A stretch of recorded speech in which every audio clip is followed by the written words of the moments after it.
ہمارے چینل تبلیغ T V کو ضرور سبسکرائب کریں اور نئی اپڈیٹس کے لیے گھنٹی کے بٹن کو ضرور دبائیں۔ حدیث میں ایک رکعت وتر نہیں ہے۔ حدیث میں جو آتا ہے کان النبی صلی اللہ علیہ وسلم یوتر بواحدۃ، نبی ایک رکعت وتر پڑھتے تھے، یہ ترجمہ ہم نے خود کیا ہے۔ پوری حدیث میں امام طحاوی نے حدیث کے الفاظ نقل کیے ہیں کہ اوتر بواحدۃ توتر لکم ما صلیتم، ایک رکعت کے ذریعے پچھلی نمازوں کو طاق بنا دو۔ ایون اور آڈ کا لفظ سنا ہوگا نا، ایون کہتے ہیں جو دو پہ تقسیم ہو جائے، آڈ کہتے ہیں جو دو پہ تقسیم نہ ہو، طاق عدد جسے کہا جاتا ہے اردو میں۔ تو جہاں بھی یوتر بواحدۃ کا لفظ ہے وہاں امام ابو حنیفہ کی رائے کے مطابق، اور یہ بڑی مضبوط رائے ہے، اس پر میں ایک پورا کلپ ریکارڈ کرواؤں گا انشاءاللہ، کہ یوتر بواحدۃ کے الفاظ آئے ہیں، وہاں مطلب یہ کہ ایک رکعت کے ذریعے پچھلی دو رکعتوں کو وتر بنا دو، کیونکہ دو رکعتیں ایون تھی، ایک کے ذریعے آپ نے کیا بنا دیا؟ آڈ۔ یہ جہاں بھی لکھا ہوتا ہے نا نبی صلی اللہ علیہ وسلم ایک رکعت وتر پڑھتے تھے، تو آپ ان سے کہیں کہ یہ عربی سے اردو ترجمہ یہ تو تم نے خود کیا ہے، صحیح ہے نا، ایک رکعت وتر پڑھتے تھے۔ یوتر بواحدۃ کا مطلب ایک رکعت وتر بھی آتا ہے اور ایک رکعت کے ذریعے پچھلی نمازوں کو جفت بنانا بھی آتا ہے، دونوں آتے ہیں۔ تو احناف کا مستدل حضرت عائشہ کی حدیث ہے، وہ حدیث یہ ہے کان النبی صلی اللہ علیہ وسلم یوتر بثلاث، تین رکعت کے ذریعے طاق بناتے تھے اپنی پچھلی نمازوں کو۔ تو اب اس میں بھی یہ امکان ہے کہ تین رکعتیں پڑھتے تھے یا زیادہ، لیکن حضرت عائشہ نے جو اس کی تفصیل بیان کی اس سے صاف پتہ چلتا ہے کہ وہ تین رکعتیں ہوتی تھیں۔ حضرت عائشہ نے فرمایا پہلی رکعت میں سبح اسم ربک الاعلی پڑھتے تھے، دوسری میں قل یا ایھا الکافرون، اور تیسری میں قل هو اللہ، اور فرمایا بسلام، ایک سلام کے ساتھ، یعنی درمیان میں سلام بولو بھائی نہیں۔ اور حضرت عائشہ جتنا نبی کی نماز کو جانتی تھی اتنا کوئی اور نہیں جانتا تھا۔ رہا یہ مسئلہ کہ بتسلیمتین کے الفاظ بھی آتے ہیں حدیث میں کہ دو سلاموں کے ساتھ، بھائی دو دفعہ سلام ہے نا، دو رکعت کے بعد بھی اور آخری رکعت کے بعد بھی، تو وہاں دو سلام، یہ جو التحیات ہے نا اس کو بھی سلام سے تعبیر کیا گیا ہے، کیونکہ اس میں ہم السلام علیک ایھا النبی پڑھتے ہیں، تو دو سلام کا مطلب وہاں دو قعدے، نہیں آ رہی بات۔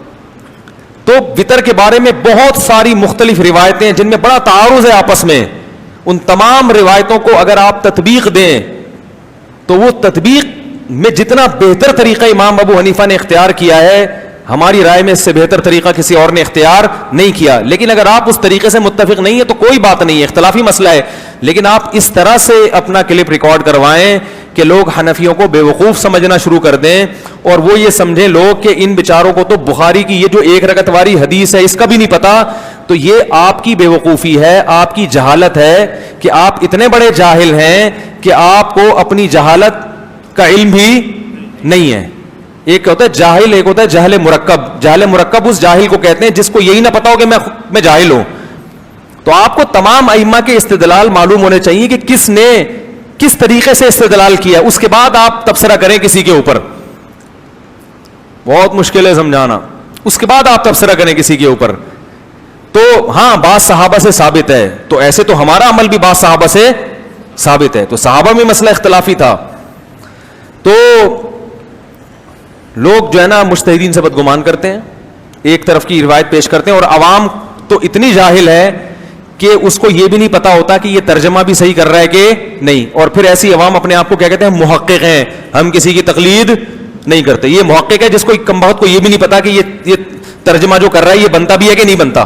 ایک دفعہ ایک یورپ سے امریکہ سے ایک صاحب آئے، خون پینا شروع کر دیا میرا، اور وہی کہ وتر تو ایک رکعت ہے، ایک رکعت ہے، ایک رکعت ہے، رٹا لگایا انہوں نے۔ میں نے کہا تو ٹھیک ہے، ایک رکعت آپ کا اگر اطمینان ہے تو آپ ایک رکعت پڑھیں، ہم تو حرمین میں بھی ایک رکعت پڑھتے ہیں، تو اختلافی مسئلہ ہے۔ اس نے کہا پھر آپ کیوں تین پڑھتے ہیں؟ میں نے کہا ہماری رائے یہ ہے کہ تین پڑھنی چاہیے، اس میں احتیاط، کیونکہ تین جس طرح سے ہم پڑھتے ہیں اس طرح سب کے نزدیک وتر ہو جاتا ہے۔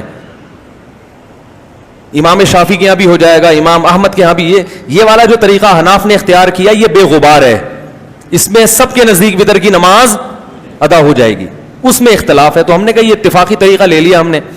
نہیں وہ تو آپ بخاری کی حدیث میں. پھر میں نے کہا آپ کس کے مقلد ہیں؟ کہہ رہا میں تقلید وقلید نہیں کرتا, میں محقق ہوں, میں محقق. میں نے کہا اچھا آپ کی کیا دلیل ہے؟ کہہ رہے ہیں بخاری میں آتا ہے نبی نے فرمایا 1 رکعت وتر پڑھو. میں نے کہا یہ ترجمہ انگلش میں یا اردو میں یہ بھی بخاری میں ہے یہ ترجمہ, نبی نے یہ ترجمہ کر کے دیا ہے؟ کہہ رہے نہیں. کہہ رہے یہ تو جو بھی عالم ہے انہوں نے ترجمہ کیا ہے. تو میں نے کہا آپ کو یہ پتہ ہے کہ یہ ترجمہ صحیح ہے غلط ہے؟ کہہ رہے ہیں بڑے عالم ہیں. میں نے کہا اس کا مطلب آپ اس ترجمے میں ان عالم کی تقلید کر رہے ہیں نا, کیا خیال ہے؟ آپ کے پاس تو کوئی دلیل نہیں ہے کہ یہ ترجمہ صحیح ہے یا غلط, آپ تقلید کر رہے ہو. تو تقلید تو کر لی نا آپ نے. کہہ رہے نہیں دینی مسائل میں تقلید کرنا جائز نہیں ہے, ترجمے میں تقلید ہو سکتی ہے. میں نے کہا ترجمے کی بیس پہ ہی تو آگے وہ مسئلہ کی بنیاد ہے, بیس میں تقلید کر لی جو اس سے بڑی تقلید ہے بھائی آپ کی تو بنیادوں میں تقلید گھسی ہوئی ہے. میں نے کہا تو میں نے کہا بھائی فنٹر گیری اچھا کام نہیں ہے. آپ یہ بولو کہ چونکہ امام شافعی بہت بڑے مجتہد تھے تو ان کی تحقیق یہ ہے, تو میں جاہل آدمی میں ان کی تحقیق کو فالو کر رہا ہوں, آپ اگر کسی اور کی تحقیق کو فالو کرتے ہو مولوی صاحب تو ہمیں بھی قبول. ایسے کرو گے تو میں نے کہا امت میں جوڑ بھی رہے گا اور امت تمیز سے زندگی بھی گزارے گی. یہ فنٹر گیری میں نے کہا آپ جیسوں پہ سوٹ نہیں کرتی. پھر میں نے ان کو کہا کہ جو اوتر بواحدتن ہے تو اوتر بواحدتن کا مطلب جفت کو کیا بنا دیتے, ایک کے ذریعے طاق بنا دو, ایون کو کیا بنا دو, آڈ بنا دو. کیونکہ حدیث میں آتا ہے ان اللہ وتر یحب الوتر, اللہ طاق ہے اور طاق عدد کو قبول کرتا ہے, پسند کرتا ہے. دیکھو مغرب کی نماز دن کی نمازوں کی انتہا پہ ہے, اس کو بھی وتر بنایا گیا,